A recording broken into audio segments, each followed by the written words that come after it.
ভালোবাসা বুঝি এমনই হয়, তাই না? কি অদ্ভুত মায়েদের ভালোবাসা! এটা কখনো পৃথিবীর কোনো ভালোবাসাতেই পূর্ণ করা সম্ভব হয় না। যেটা বলা যাবে মুহূর্তের মধ্যে সেটাই করে দিতে পারলে মনে হয় সে নিজের কাছে ধন্য মনে করবে। আর এটার নামই হচ্ছে ভালোবাসা। আর এই ভালোবাসা অন্য কারণ নয়, শুধুমাত্র মায়ের ভালোবাসা। শুধু একটা মুখ দিয়ে একটা কথা বললেই হয়েছে, সেটা করতে কখনো সময় লাগে না। হ্যালো এভরিওয়ান, আসসালামু আলাইকুম। কেমন আছেন সবাই? আশা করছি সবাই ভালো আছেন। আল্লাহর রহমতে আমিও ভালো আছি। মায়েদের ভালোবাসা সত্যি কোনো তুলনা হয় না। শুধুমাত্র আজকে বলেছিলাম, মা আজকে আমার হালুয়া আর রুটি খেতে ইচ্ছা করছে। মা বললো, এটা কোনো ব্যাপার হলো বলো, আমি এখনই করে দিচ্ছি তোমাকে। মা খুব তাড়াতাড়ি করে রেডি করে সবকিছু রেডি করে ফেললো। কি তাড়াতাড়ি, কি চমৎকার ভাবে। কখনো সে ভাবলো না যে আমার তো আজকে ভালো লাগছে না, আমার তো আজকে শরীরটা ভালো নেই, কেন আমি এখন করে দিব, একটু পরে করে দিব, একটু পরে করে দিচ্ছি না। এরকম কোনো কথাই নেই মায়েদের কাছে। যেন মায়েদের কাছে শুধু আবদার করলেই হয়েছে।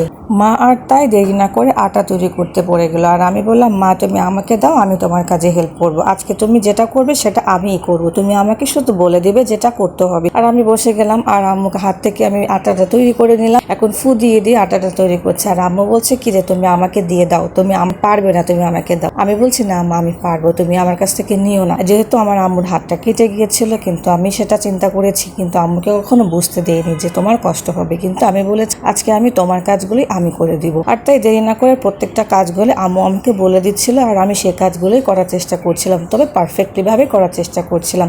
একদিন আমিও মা হব, আর তখনই আমি ভাববো যে আমার মায়ের কাজগুলোই আমি করছি। এই স্মৃতিচারণ কাজগুলো সম্পূর্ণ আমার ক্যামেরা বন্দী হয়ে থাকছে আপনাদের মাঝে এবং আমার মাঝে।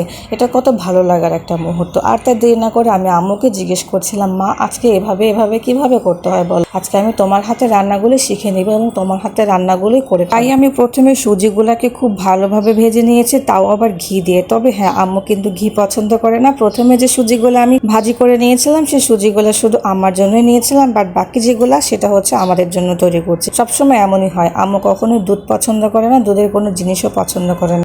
যার জন্য যখনই আমরা দুধের কোনো জিনিস তৈরি করি, সেটা দুধবিহীন কিভাবে তৈরি করা যায় সেটা আম্মু খুব ভালো করে বুঝে। আর অনেক সময় সে নিজের থেকে করার চেষ্টা করে না এবং চাই যে সে আমি খাবো না, কিন্তু না, কখনোই না। আমরা খাবো আর আম্মা খাবে না, সেটা কখনোই হতে পারে না। তার জন্য সবসময়ের জন্য আলাদা করে দুধ এবং ঘি ছাড়া বাকি যেগুলো প্রসেসিং হয় সেটা সেভাবেই আম্মুর জন্য তৈরি করে দেওয়া হয়। আর দুধ এবং চিনি দিয়ে এই ভালো করে মিশ্রণটি তৈরি করছি আমাদের জন্য, কারণ আম্মু দুধের জিনিসটা পছন্দ করে না। আর আম্মু আমাকে বলে দিচ্ছে তুমি এভাবে এভাবে করো। আর আম্মুর হাতের জিনিসগুলো আজকে আমার হাতের ছোঁয়া দিয়ে তৈরি করে নিচ্ছি, কারণ পরবর্তীতে যখন আমি নিজে নিজে বাসায় চেষ্টা করব, তখন আমি ভাববো এটা আমাকে মা বলে দিয়েছিল, এটা এভাবে করতে হয়, এটা এভাবে করতে হয় না, এটা তুমি এভাবে করো। আর তাই আমি সবকিছু প্রসেসিং করে যে এখন সুন্দরভাবে এটা তৈরি করে নিচ্ছি। তৈরি করে নিয়ে এখন আমি এটা জাল দিয়ে দিব। আজকের ফুল ভিডিওটা আপনাদের কাছে কেমন লেগেছে অবশ্যই কমেন্ট করে জানাতে ভুলবেন না। সবাই ভালো থাকবেন। আল্লাহ হাফিজ।